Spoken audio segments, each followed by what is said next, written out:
La consommation récréative de cannabis se développe en Europe comme aux États-Unis dans les années 60 et 70. Elle devient vite un symbole de contre-culture très apprécié des médias. Bien que peu d'études existent sur ses effets, l'ONU inscrit le cannabis sur la liste des produits stupéfiants aux côtés de l'héroïne, de la cocaïne et du LSD. 20 ans plus tard, l'Europe découvre que la situation a évolué et le cannabis s'est banalisé.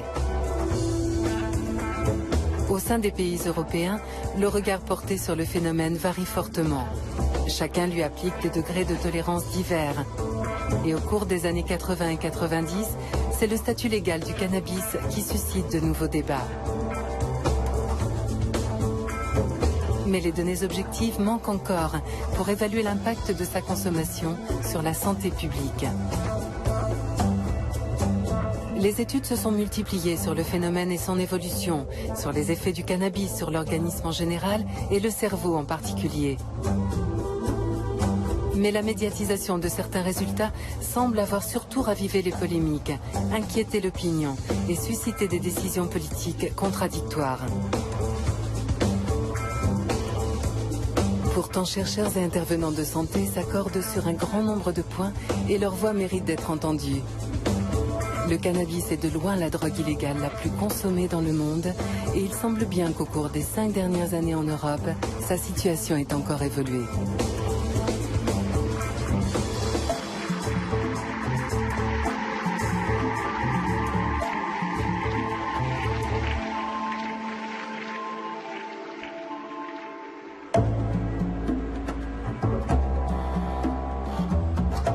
En Europe, la référence en matière de drogue, c'est l'Observatoire européen des drogues et des toxicomanies, un organisme indépendant qui œuvre depuis 1993 pour le compte de la Commission européenne. Notre mission consiste à fournir à l'Union européenne, donc aux responsables politiques, des informations fiables et comparables sur les drogues et les problèmes de dépendance. Nous devons fournir une base objective pour l'élaboration des politiques. Composé d'experts de différentes nationalités, l'Observatoire édite chaque année un rapport sur l'ensemble des drogues légales et illégales en Europe. Fin 2008, il a publié sa première monographie consacrée au cannabis. Elle regroupe toutes les données disponibles sur la situation actuelle du cannabis en Europe. En réunissant cette somme d'informations, notre intention n'était pas de réinventer la roue, mais d'établir clairement ce qu'on sait aujourd'hui en Europe. Au cours de ces dernières années, depuis 2000-2003, on constate que dans de nombreux pays, la consommation de cannabis semble se stabiliser. Elle a augmenté pendant une dizaine d'années, mais elle a atteint un point où cette progression s'est maintenant interrompue. Aujourd'hui, sur environ 300 millions d'Européens de 15 à 64 ans, 71 millions ont goûté au cannabis au moins une fois dans leur vie. Et parmi eux, 13 millions déclarent en avoir consommé plusieurs fois au cours du mois écoulé.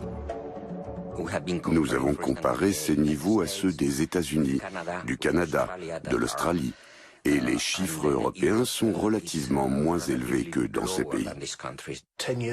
Il y a une dizaine d'années, les taux de consommation étaient très élevés dans quelques pays et beaucoup plus faibles dans tous les autres. On a vu la consommation progresser dans ces pays et ils sont aujourd'hui beaucoup plus nombreux à avoir des taux moyens à élevés.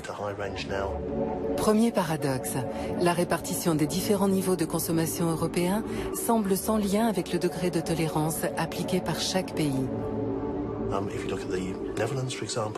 Aux Pays-Bas, par exemple, le niveau de consommation se situe dans le milieu de l'échelle, alors que le cannabis y est très accessible. Tandis qu'en France, où se procurer du cannabis est moins facile qu'en Hollande, les taux de consommation sont bien plus élevés. Il est très difficile d'établir un lien direct entre les politiques appliquées au cannabis d'une part et les niveaux de consommation d'autre part. Si ce lien existe, il est sans doute très complexe. À Saint-Denis, à l'Observatoire français des drogues et des toxicomanies, on souligne le profond changement que traduisent ces données. Le cannabis n'est plus une consommation que l'on rencontre uniquement, par exemple, en zone urbaine. On trouve tout à fait des consommations de cannabis à peu près de même niveau en zone rurale.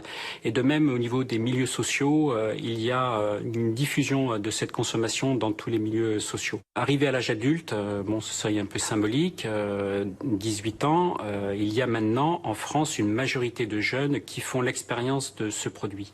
Donc, du point de vue culturel, on peut dire que l'expérimentation, je ne parle pas de consommation, mais l'expérimentation de cannabis devient un phénomène normal chez les jeunes. Le cannabis n'est donc plus aujourd'hui un symbole de contre-culture. Son usage s'est banalisé, mais le produit lui-même a-t-il changé? Le principe actif du cannabis, ce qui fait de lui une drogue, c'est le tétrahydrocannabinol, ou THC. Il se concentre principalement dans la partie fleurie de la plante à maturité. Mais une des particularités traditionnelles de l'Europe était qu'on y consommait essentiellement la résine extraite de la plante. Vérification de la situation actuelle auprès des laboratoires d'analyse de la police française. Nous analysons toutes les saisies de stupéfiants qui sont réalisées par la police, la gendarmerie, les douanes. Sur le produit cannabis, la résine représente 90% de ce que nous recevons. Donc là, c'est réellement de la résine de cannabis qu'on va appeler hashish. Le hashish d'aujourd'hui est-il plus fortement dosé en THC qu'il y a 20 ans? Test sur 2 plaquettes en provenance du Maroc, prises au hasard dans le stock des saisies. Pour la première plaquette, la grande, on a un pourcentage de THC de 3%. Et pour la deuxième, avec le logo, on a un pourcentage de THC de 12%. Le taux moyen a légèrement augmenté sur 10 ans, où en gros, on a dû passer de 8 à 10% à peu près en taux moyen de THC. Donc c'est extrêmement faible. Mais là aussi, les choses sont peut-être déjà en train de changer. En Europe, nous consommons toujours 70 à 80% de la résine produite dans le monde. En cela, les modes de consommation européens restent très différents de ceux que l'on trouve aux États-Unis, par exemple. Cependant, dans certains pays, le Royaume-Uni notamment, on constate la disponibilité croissante de cannabis produit localement en culture intensive d'intérieur. Et ce cannabis semble avoir des taux de THC plus élevés.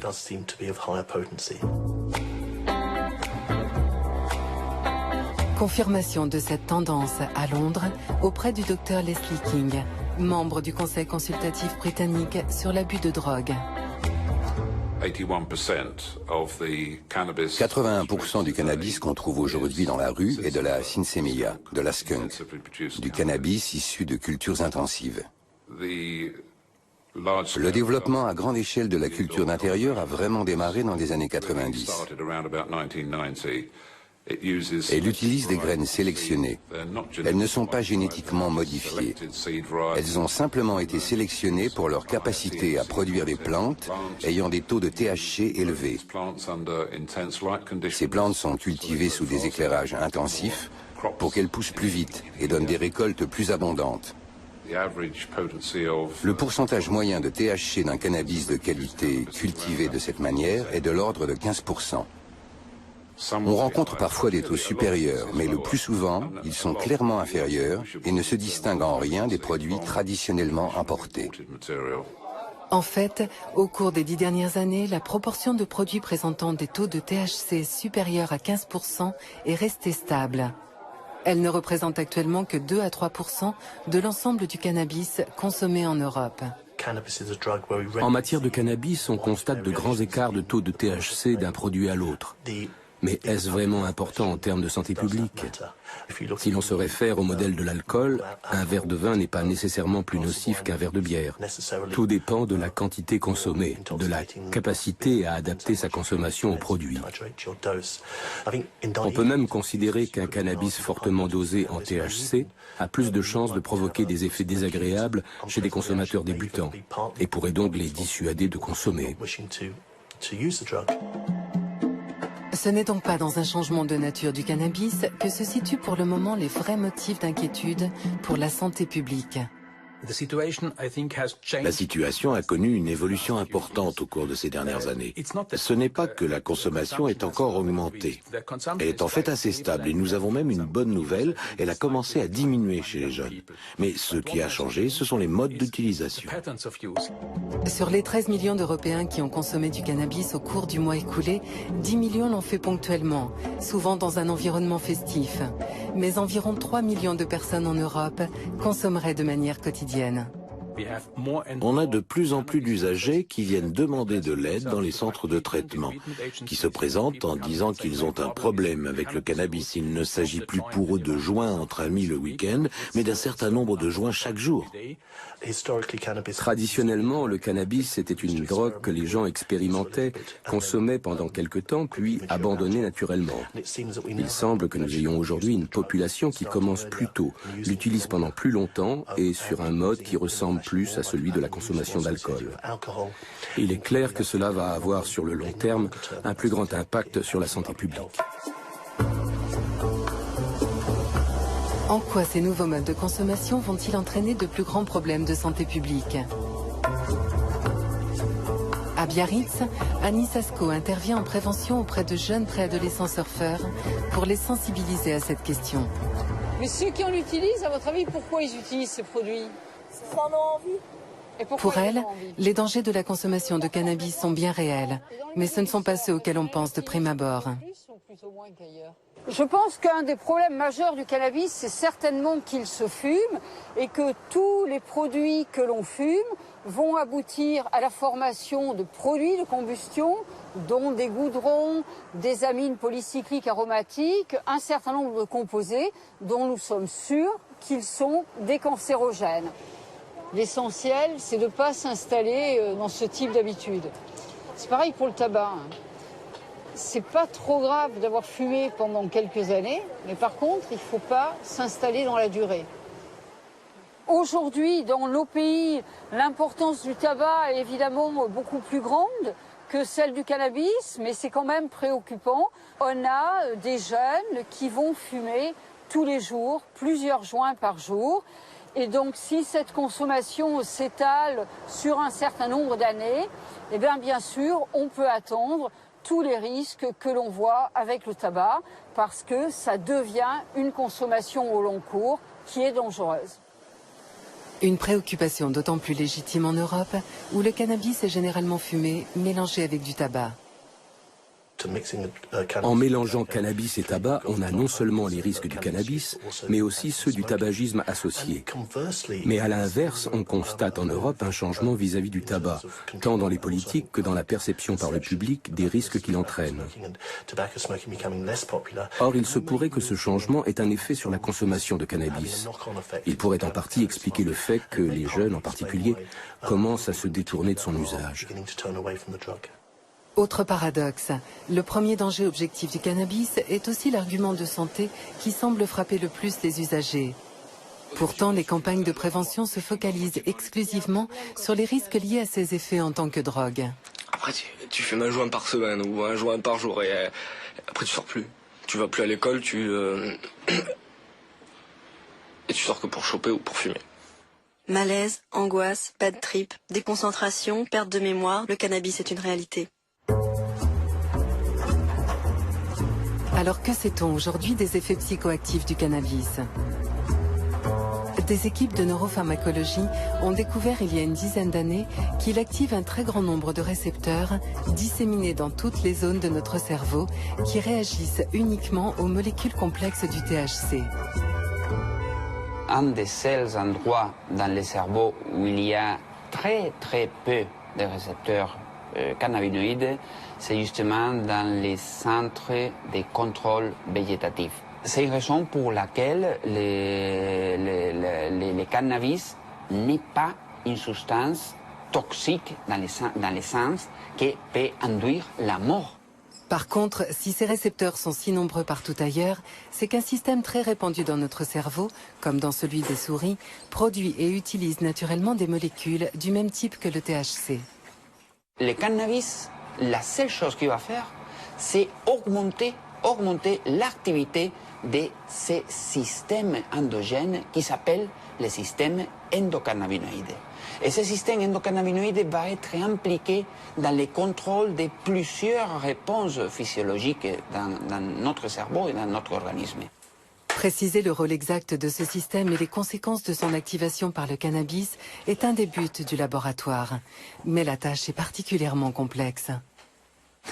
Un des rôles qui va jouer le système endocannabinoïde au niveau de la mémoire, c'est faire qu'on oublie tous les souvenirs qui vont avoir un rôle négatif sur notre émotions. Et ça, c'est très important pour avoir un contrôle émotionnel approprié. Si on active avec une drogue exogène ce système, on peut imaginer qu'est-ce que ça va donner. On va avoir du mal à se souvenir de tout ce qui arrive après la consommation de cannabis. Chez des souris exposées au THC, ça veut dire qu'elles vont explorer comme si elles le découvraient pour la première fois un environnement qu'elles ont pourtant visité une demi-heure auparavant. Le système endocannabinoïde, il va aussi jouer un rôle important dans le contrôle général de nos émotions. L'activation avec du cannabis de ces systèmes va induire des effets qui sont difficiles à contrôler. Parce que le cannabis peut augmenter ou diminuer l'anxiété, indépendant de la vulnérabilité du sujet, de l'expérience du sujet, de beaucoup de facteurs. Quelqu'un qui consomme cannabis, c'est difficile de contrôler quels sont les effets réels au niveau de l'anxiété. Ce système endocannabinoïde joue un rôle très très complexe. Alors comment ces subtiles modifications de la biologie de leur cerveau sont-elles vécues par les consommateurs? Catherine Reynaud vient d'achever en collaboration avec l'OFDT une étude sur de jeunes adultes usagers réguliers de cannabis. Bien que la grande majorité soit des usagers quotidiens, il faut noter qu'il y a environ la moitié d'entre eux, et même un peu plus, qui ne perçoivent pas d'effets indésirables à leur pratique. Chez les autres, les effets indésirables sont à leur avis très liés aux situations de surdose. C'est-à-dire les jours où, pour une raison ou une autre, ils vont fumer un peu plus. Donc là, ils parlent beaucoup d'apathie, de fatigue, du fait d'avoir du mal à se réveiller le matin. Je crois que c'est moins d'1 sur 5 qui parlent de problèmes de mémoire, mais parce qu'on les interroge sur le sujet. Pour eux, c'est pas forcément un problème majeur dans leur vie. Ça va être plutôt des problèmes de mémoire au moment de la consommation du produit. Globalement, ça leur pose pas de difficultés au quotidien, ça les empêche pas de travailler en tout cas. Très peu d'entre eux parlent d'effets indésirables sur le plan psychologique. Ceux qui en parlent, c'est-à-dire ce que les usagers appellent des bad trips, des mauvais délires avec le cannabis, des situations de paranoïa. Certains en racontent, mais ils parlent souvent de façon rétrospective du début de leur carrière de consommation. Donc là, on est vraiment effectivement chez des gens qui ont trouvé une certaine stabilité avec le produit et qui voient plus d'effets positifs que négatifs à leur pratique. Pourtant, dans plusieurs établissements psychiatriques européens, on s'inquiète d'une possible relation entre consommation intensive de cannabis et apparition de troubles psychotiques. Les pathologies dont on s'occupe émergent au début de l'âge adulte ou à l'adolescence, et que c'est tout particulièrement cette période-là où les jeunes consomment des substances, et notamment le cannabis. Ce qu'on observe, c'est que les gens qu'on voit arriver avec un premier épisode psychotique sont à 70% des consommateurs réguliers, donc au moins une fois par semaine de cannabis. Et on a une tendance à avoir quand même un lien au moins statistique entre le fait d'avoir des symptômes psychotiques et la consommation. À Londres, John Whitton effectue des recherches à l'Institut de psychiatrie Maudsley. Il a également signé le chapitre de la monographie de l'OEDT consacrée aux effets de la consommation de cannabis sur la santé physique et mentale. La relation entre cannabis et psychose est un sujet débattu dans la littérature scientifique depuis déjà plus d'1 siècle. Au début du XXIe siècle, un certain nombre d'études en Nouvelle-Zélande, en Australie, aux Pays-Bas et en Allemagne ont établi l'existence d'un lien entre consommation régulière de cannabis et développement ultérieur de psychose. Pourtant, si on considère le nombre de cas de schizophrénie déclarés dans le monde occidental, ce chiffre n'a pas augmenté au cours des 30 dernières années. On est donc face à une sorte d'énigme.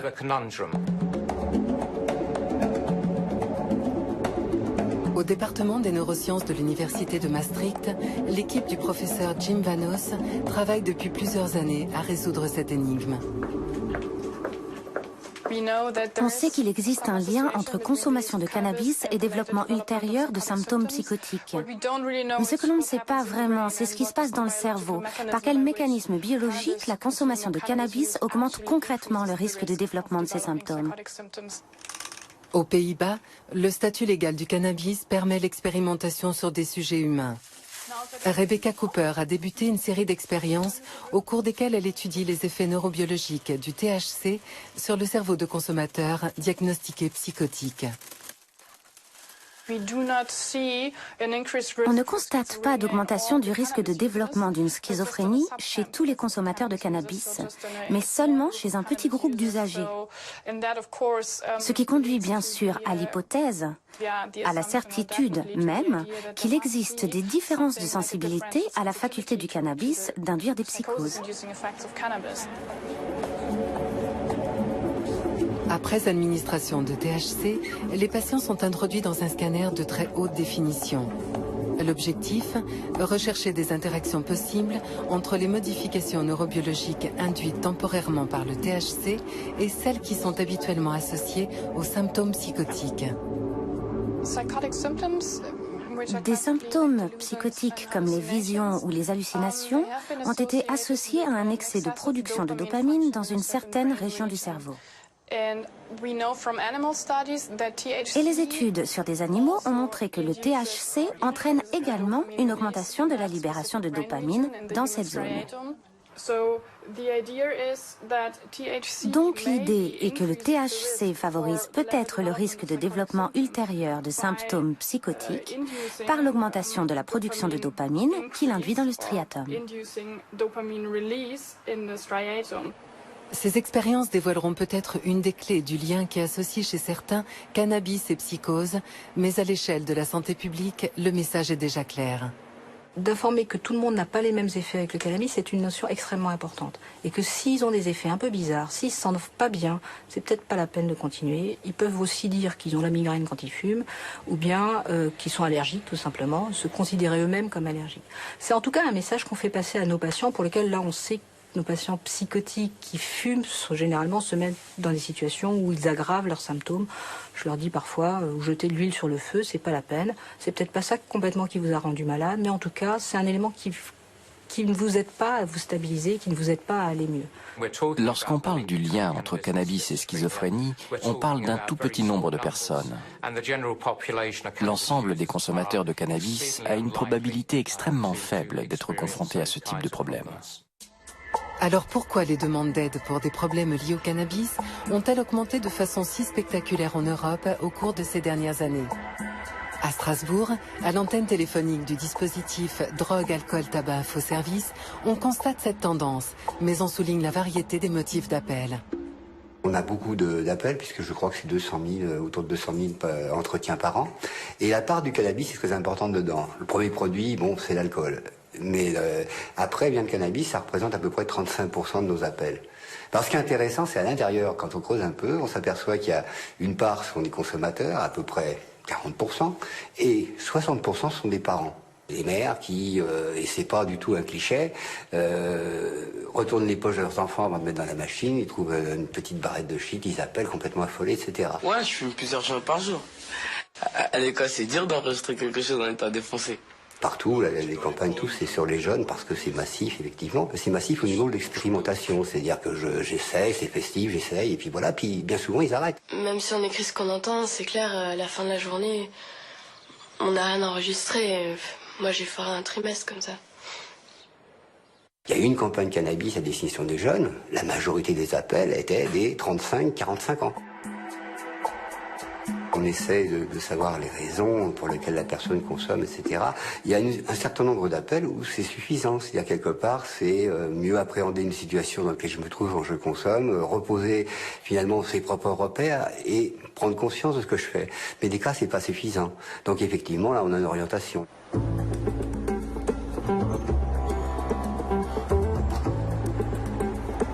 À Berlin, le Therapie-Laden est la première structure en Europe à avoir proposé dès le milieu des années 80 un accueil et des thérapies spécifiques destinées aux consommateurs de cannabis en difficulté.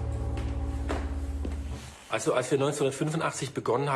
on a commencé en 1985, on était une institution assez exotique parce que l'aide aux toxicomanes s'adressait surtout aux héroïnomanes. Le cannabis était plutôt considéré comme secondaire et on n'associait pas aux problèmes de dépendance.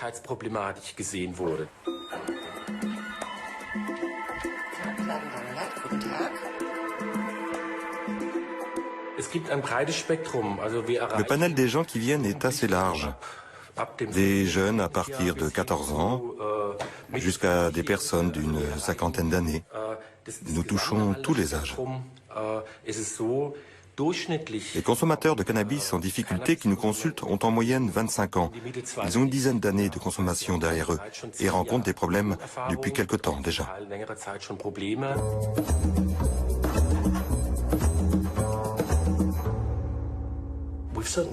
On a clairement constaté une augmentation importante des demandes de traitement au cours des 5 dernières années, même si ces chiffres semblent aujourd'hui se stabiliser.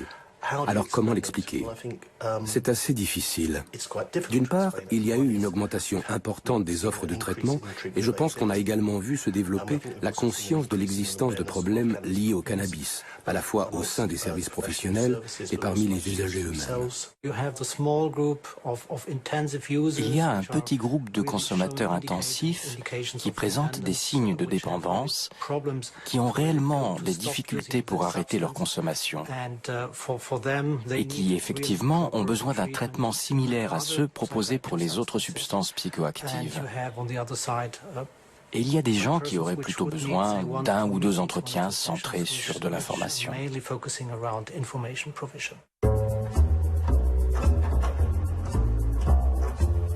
Contrairement à une idée communément répandue chez les consommateurs, le cannabis serait donc susceptible d'entraîner une dépendance?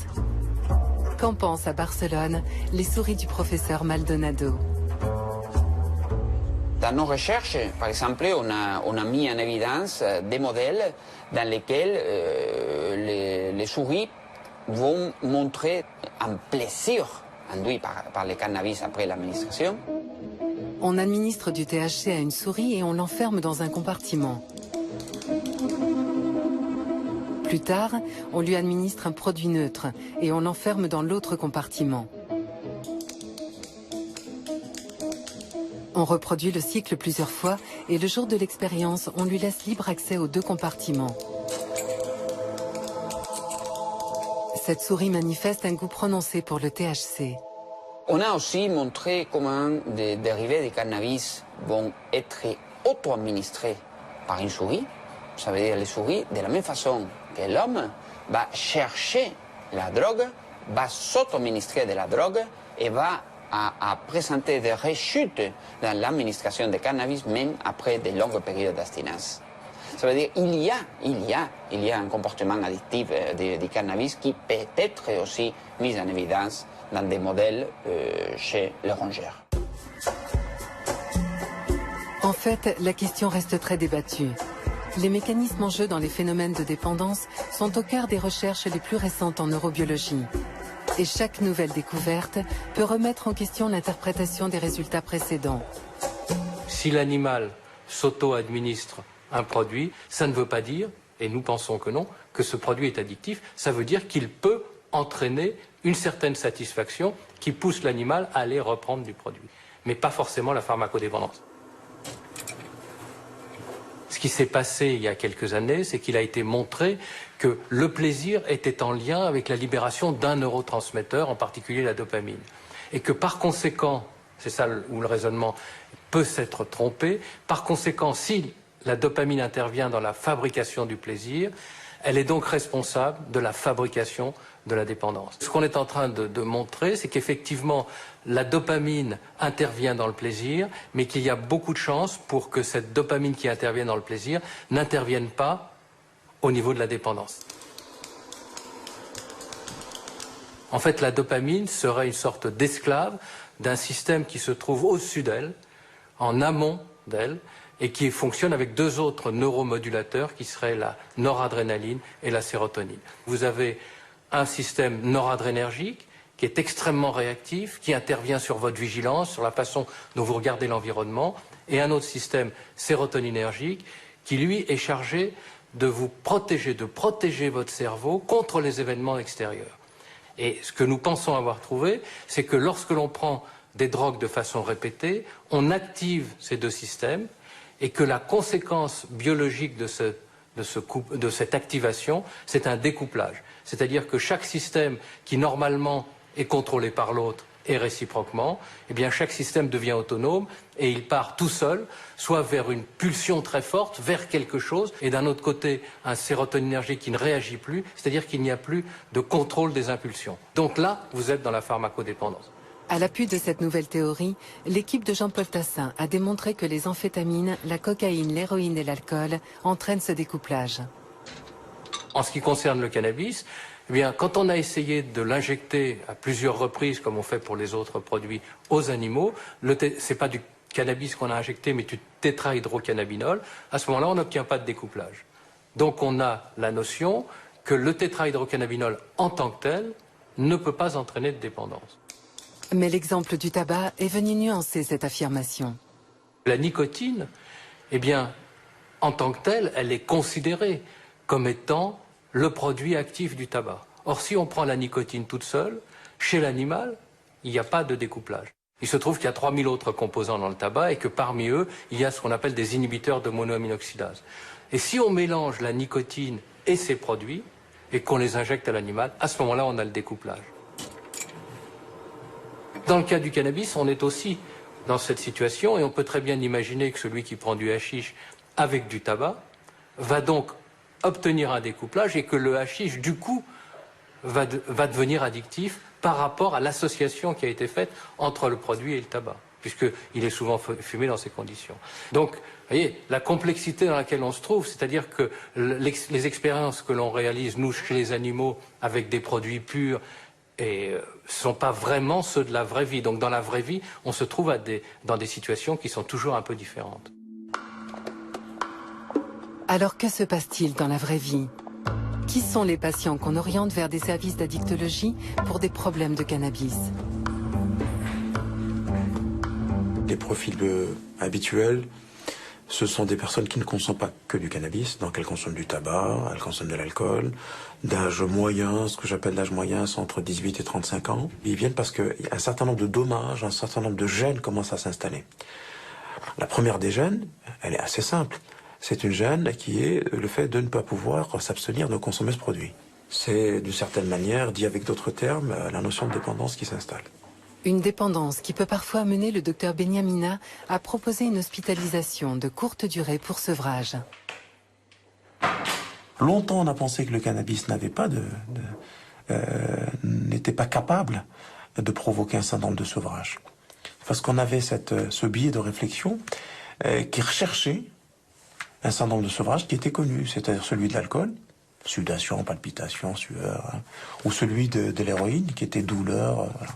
Le cannabis a un vrai syndrome de sevrage. On a affaire à des insomnies, des fasciculations, c'est-à-dire des petites contractures musculaires. On a une irritabilité. Parfois, on peut avoir un syndrome dépressif, hein, un syndrome dépressif discret mais existant. Comment cette dépendance est-elle vécue par ceux qui cherchent à s'en débarrasser? Histoire d'Élodie, 33 ans. Je suis la maman de 2 enfants. En fait, ça faisait très longtemps que je fumais, depuis que j'avais l'âge de 15 ans à peu près. Chaque grossesse et premiers mois à la maison avec le nourrisson ont été des périodes de sevrage que j'ai très bien vécues. Et il y avait toujours un moment où je me disais, ah bah tiens, une petite taffe, exceptionnellement. Et rapidement, je replongeais dans un usage excessif et sans mesure. j'ai vu que malgré tout l'amour que je pouvais porter à mes enfants, c'était pas suffisant pour m'empêcher de fumer. Ça m'a quand même vraiment inquiétée. Sans parler voilà, que ça avait une tendance aussi à m'isoler, à me rendre un petit peu paranoïaque en fait.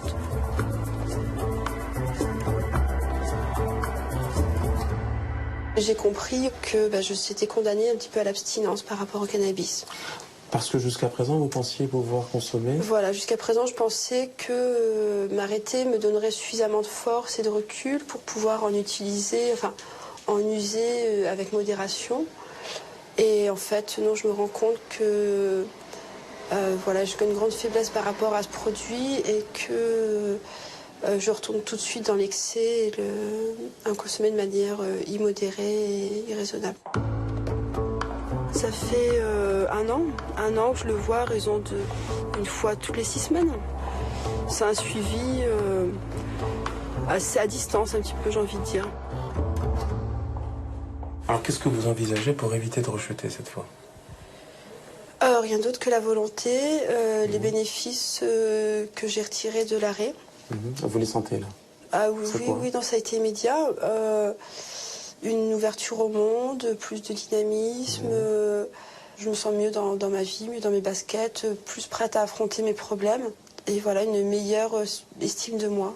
Et donc là, c'est comme si je réintégrais mon corps, je réintégrais ma vie, je reprenais un petit peu le contrôle de ma vie, des événements, après un long sommeil, quoi. Donc voilà, j'étais en jachère. L'école de Charles O'Brien, avec George Woody, avait fait un travail qui est resté célèbre. Il a été publié dans la revue Addiction en 1993, dans lequel ils avaient comparé le pouvoir de dépendance des produits. Et c'est à ce moment-là, on s'est rendu compte de quelque chose d'extrêmement important. Le produit, si vous cumulez l'intensité de la dépendance, et vous faites un histogramme, le premier produit qui a le pouvoir de dépendance le plus élevé, c'est le tabac. Suivi ensuite par la cocaïne, troisième position l'héroïne, quatrième position l'alcool, et le dernier, c'est le cannabis. Ce qui expliquerait pourquoi une part non négligeable des 3 millions d'Européens qui consomment quotidiennement du cannabis ne rencontrent aucun des problèmes habituellement associés à une dépendance aux drogues. Les usagers réguliers qu'on a interviewés sont majoritairement des usagers quotidiens. Et pour le regard de santé publique, sont des usagers qui sont très intensifs. Puisque dans le groupe, on a des gens qui peuvent fumer jusqu'à 20 joints par jour. Pour la grande majorité, on est dans une consommation de 5 à 6 joints quotidiens. Pour eux, qui sont majoritairement des gens qui sont insérés, qui ont réussi leurs études, qui travaillent, le cannabis ne leur a pas posé de difficultés sociales. C'est-à-dire que ça les a pas empêchés de conduire leur vie comme ils l'entendaient. Selon moi, une consommation intensive, même si le sens d'intensif peut être discuté, disons une consommation quotidienne, a sûrement des conséquences, mais n'implique pas forcément des performances diminuées. C'est comme pour l'alcool. Même avec une consommation régulière, on peut rester tout à fait capable d'accomplir de nombreuses tâches. Ça dépend des individus, en fait, de la façon dont la consommation de cannabis s'intègre dans le quotidien. Donc on ne peut pas fixer un seuil de quantité. Cependant, il y a une chose qu'on peut dire clairement. La consommation de cannabis est problématique lorsqu'elle commence très tôt, dans l'adolescence. Les dangers d'une consommation précoce sont sans aucun doute le point sur lequel les chercheurs de tous horizons semblent s'accorder. La période de la préadolescence à la fin de l'adolescence est une période tout à fait cruciale en termes de maturation cérébrale. Le rôle des cannabinoïdes au cours de cette période-là commence à être un tout petit peu étudié, et pour l'instant encore relativement mal connu, mais manifestement le système endocannabinoïde joue un rôle dans cette maturation-là.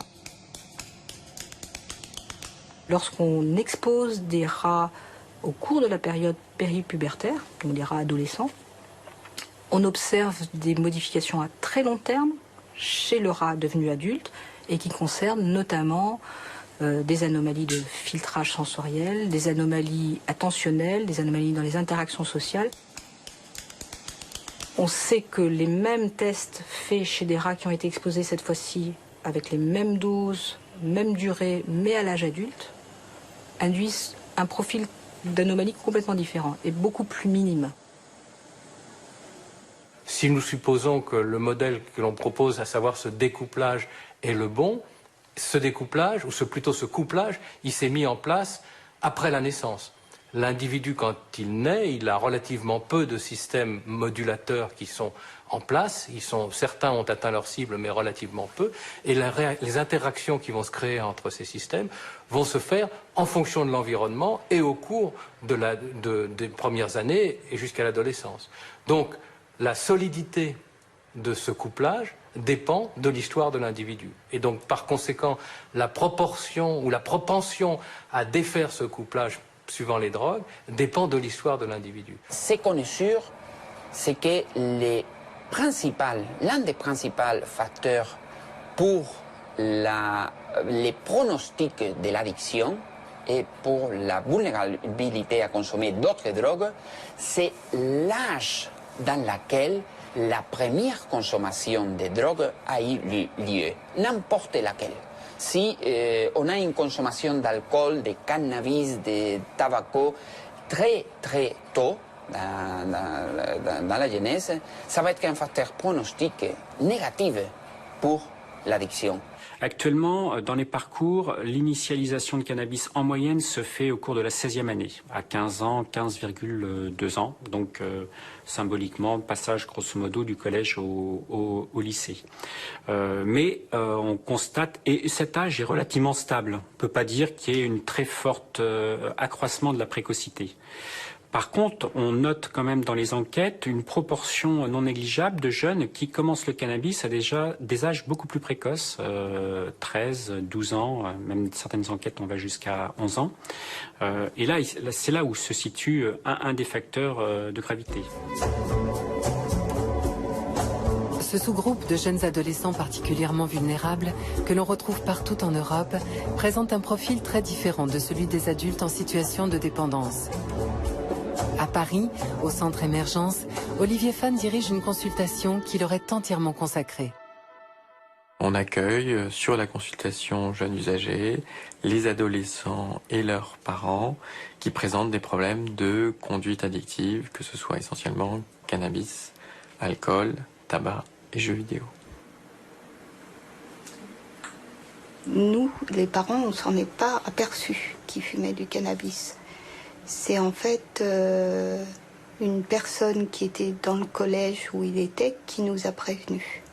Il se renfermait beaucoup sur lui, il voyait plus personne, il s'isolait dans sa chambre et plus rien ne l'intéressait. Souvent, les parents constatent qu'il y a une chute du rendement scolaire avec une imputabilité probable du cannabis ou de l'alcool. Ça, c'est la première raison de consultation. La deuxième, ça va être l'ambiance familiale, le non-respect des règles, l'impression qu'il n'y a plus aucune accroche avec l'adolescent. Les enquêtes montrent qu'il y a des liens évidents entre difficultés scolaires, difficultés familiales et consommation de cannabis. Après, de savoir dans quel sens s'établit le lien, c'est beaucoup plus complexe. Mais il y a des liens évidents. C'est une situation d'un adolescent qui nous est adressé pour une forte consommation d'alcool et de cannabis. Cette consommation a des répercussions sur le plan scolaire, puisqu'il n'est plus scolarisé et qu'il n'a plus projet d'avenir. Ça a une répercussion sur les relations familiales, puisque la famille est en train de s'épuiser d'essayer de le faire abandonner cette consommation. Et des répercussions sur l'environnement. Bonjour. On y va? Oui. Il y a 1 an et demi, pourquoi vous êtes venu? Qu'est-ce qui se passait dans votre vie à ce moment-là? Justement, je suis venu avec ma maman parce que c'est elle qui m'a fortement conseillé de venir parce que je devenais nerveux. Enfin, il y avait quelques petits problèmes concernant le cannabis. Et mon comportement changeait vachement vite et c'était gênant.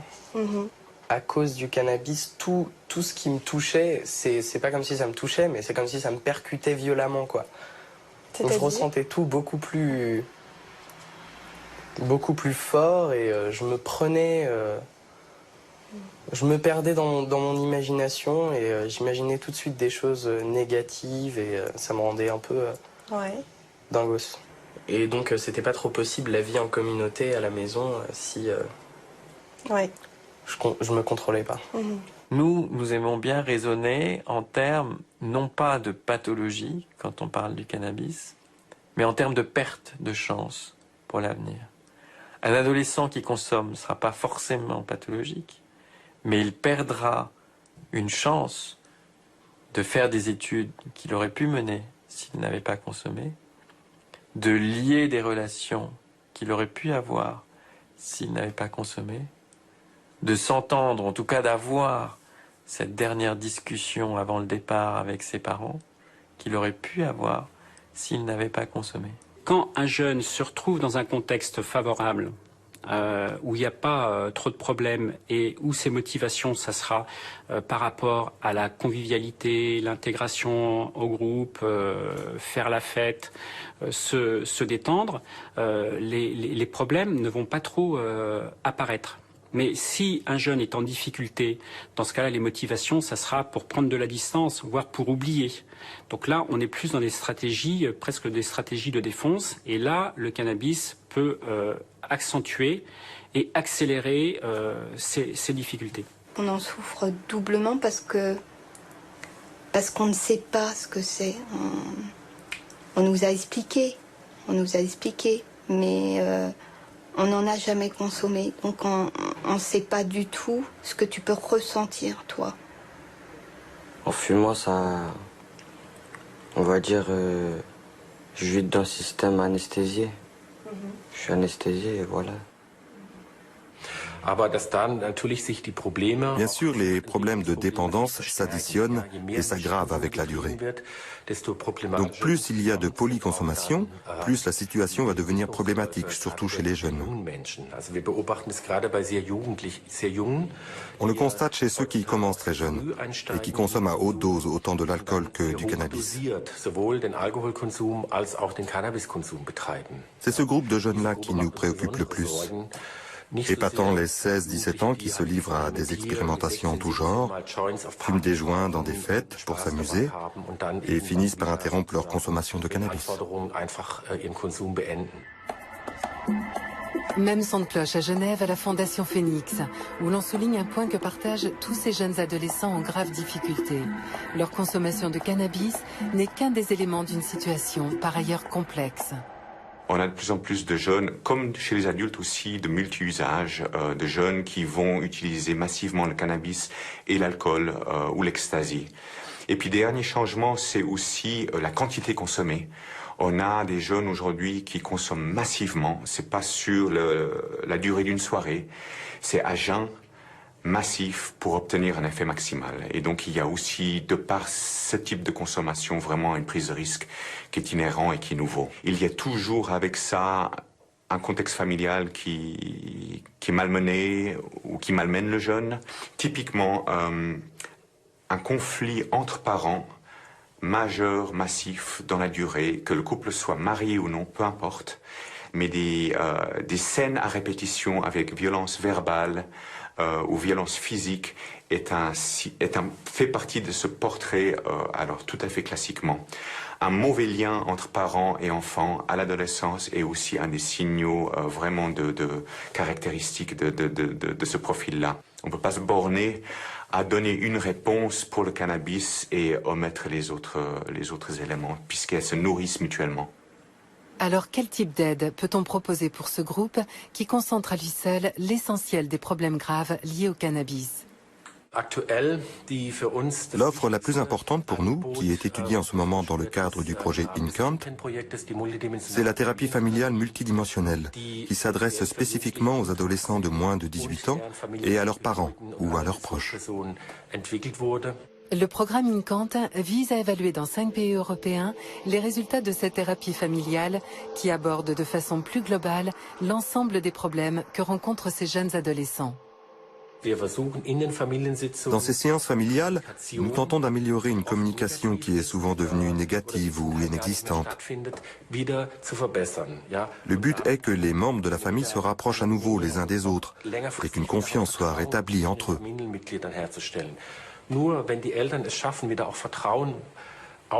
Ce n'est que si les parents parviennent à regagner la confiance de leurs enfants qu'ils retrouveront une autorité parentale et pourront leur dire ce qu'ils ont le droit de faire ou pas.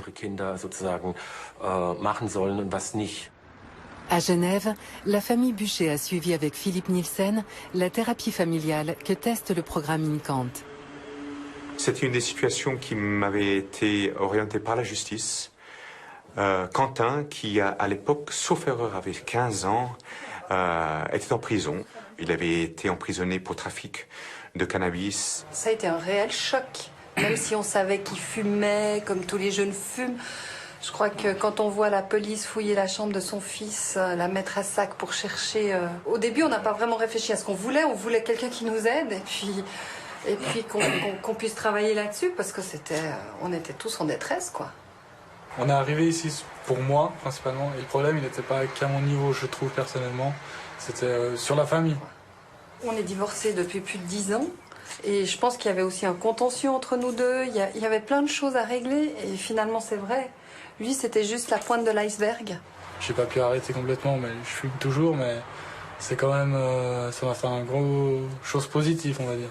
Par exemple, si je dois aller travailler, je vais plus fumer, tandis qu'avant, en cours, par exemple, j'y allais complètement arraché. Et dans toute la démarche de Philippe Nielsen, il nous a appris quand même à mettre des règles et un cadre, mais également à nous repositionner par rapport à ça, à ouvrir notre vision, pas pour autoriser, mais pour en tout cas en discuter. Et en tout cas, pour moi, ça a été le grand bénéfice. Puis le deuxième grand bénéfice, c'est incroyable, mais c'est surtout vis-à-vis de mon ex-mari par rapport à la famille. On reste les parents de nos enfants et on a vraiment été, grâce à cette thérapie, je dois dire, parents de nos enfants à ce moment-là. Et ça, je crois que ça peut pas se mesurer, quoi. Je crois que ce programme InCant qui donc teste l'efficacité d'une forme de thérapie familiale, mais aussi extra-familiale sur sol européen, je crois, donne un autre souffle à la prise en charge des jeunes avec ces problèmes-là aujourd'hui. Il ne s'agit pas de condamner les drogues en tant que telles, mais d'éviter des consommations abusives dès le plus jeune âge. Et je pense qu'on doit se concentrer sur ces aspects pour diminuer les risques et intervenir vite et efficacement quand des problèmes surviennent. On est en train enfin de former les adultes sur ce premier front qui sont les parents et les éducateurs, les profs, à les sensibiliser, à détecter non pas une consommation problématique de cannabis, mais un mal-être qui peut être momentané ou qui peut se prolonger et puis d'intervenir plutôt ponctuellement et de façon ciblée sur ces jeunes-là. Alors là, je crois qu'il y a vraiment une priorité, oui. La bonne nouvelle, c'est qu'il y a 5 ans, 6,1% des jeunes Européens de 16 ans avaient une consommation régulière de cannabis. Elle ne concerne plus que 3,4% d'entre eux aujourd'hui. Alors, au terme du voyage, quelle est l'ampleur du problème de santé publique posé par le cannabis à l'échelle européenne? Et sur quelles réponses les pays européens sont-ils susceptibles de s'accorder? À Paris, où l'on sent que les polémiques sont encore vives, on souligne les limites des réponses que peuvent apporter les scientifiques sur le sujet. C'est vraiment une source de conflit parfait, puisqu'il y a tout dans le cannabis. C'est à la fois un produit qui donne du plaisir, qui modifie un peu les états de conscience, qui peut être dangereux sur la route, qui va être potentialisé par l'alcool, qui va ne donner pratiquement aucune dépendance chez la grande majorité, mais quand même chez certains, il peut quand même y avoir une dépendance psychique. On ne sait pas si elle est vraiment due au cannabis seul ou si elle est due au fait que les individus avaient pris de l'alcool en même temps ou l'avaient fumé en présence de tabac. Donc vous voyez, rien n'est résolu. Est-ce que le cannabis va entraîner des problèmes de psychose? Toutes les réponses sont oui peut-être, mais si c'est le cas, c'est jamais très important comme effet.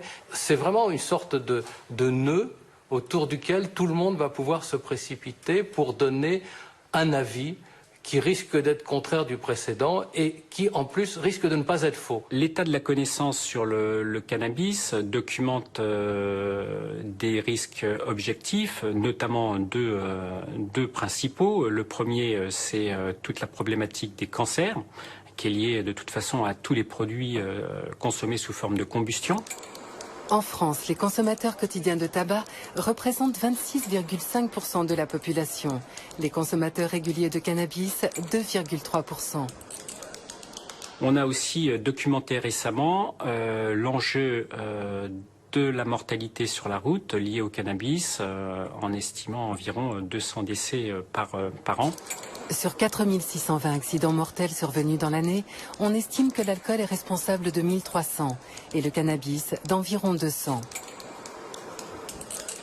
En France, les enjeux majeurs de santé publique, c'est avec les produits, le tabac et l'alcool. On est là en termes de coût social, en termes de mortalité liée à la consommation de ces produits, sur des ordres de grandeur qui sont sans commune mesure avec le cannabis.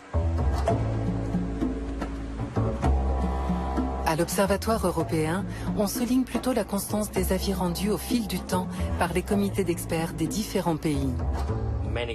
Les gouvernements de nombreux pays, l'Australie, le Canada, la Nouvelle-Zélande, les États-Unis et en Europe, la Suisse, l'Angleterre, la France, ont cherché à comprendre quels sont les véritables dangers du cannabis et quelle est la meilleure réponse face au cannabis. Nous avons relevé 3 points que l'on retrouve dans toutes ces études. Premier point, le cannabis n'est pas un produit inoffensif. C'est très clair dans toutes les études. Ce n'est pas de l'eau pure. Il y a des risques associés à sa consommation. Néanmoins, le second point stipule que ces dangers ont été surévalués, exagérés dans la façon dont le cannabis est présenté au public et dans la manière dont son usage est régulé par les législations. Le troisième point est plutôt une recommandation que l'on retrouve dans tous ces travaux. Au lieu de sanctions pénales, la meilleure façon de répondre à l'usage illicite du cannabis serait d'appliquer des solutions alternatives, comme par exemple des amendes, un traitement ou une assistance si besoin, ou des sanctions administratives. Chaque fois qu'un comité scientifique a été consulté par son gouvernement sur la question du cannabis, ses conclusions ont été similaires. Alors pourquoi les pays européens ne s'appuient-ils pas sur ce socle commun pour harmoniser leur politique ? Nous allons aussi loin que possible, mais j'imagine que derrière cette question, vous me demandez jusqu'à quel point nous influençons les politiques. Et si c'est le cas, eh bien, sachez que ce n'est pas notre rôle. Nous fournissons nos informations et nos analyses aux politiques et il leur appartient ensuite de prendre leurs décisions. Il y a de nombreuses différences, mais je pense qu'elles découlent toutes du fait que la législation internationale impose, avec quelques réserves, l'obligation de considérer la possession de cannabis comme un délit.